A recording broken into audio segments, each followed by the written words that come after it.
অভিযোগ, নির্দিষ্ট রোগের হসপিটাল সাপ্লাই ওষুধ খেয়েও সারছে না রোগ। কেন এমনটা হচ্ছে? সিবিআই আরজিকর কাণ্ডের এই তদন্ত করতে গিয়ে এই মেয়াদ উত্তীর্ণ ওষুধ চক্রের হদিশ পান তারা। সম্প্রতি অভয়াকাণ্ডের অন্যতম অভিযুক্ত সন্দীপ ঘোষের ঘনিষ্ঠ দুই ওষুধ ব্যবসায়ীকে জেরা করে আরো চাঞ্চল্যকর তথ্য সামনে আনেন তারা, যা বড়ই দুর্ভাবনার। প্রশ্ন হচ্ছে, জনগণের দ্বারা নির্বাচিত সরকার অসহায় গরিব মানুষের জীবন নিয়ে এমন ছিনিমিনি খেলতে পারে কি?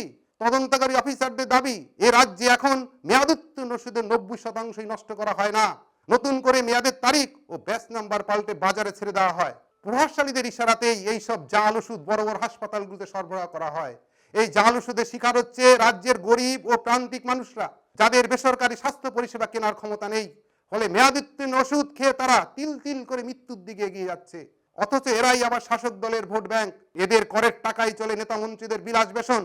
তবে এই জনগণের আর কতদিন এইভাবে প্রতারিত হবে সেটাও এখন দেখার।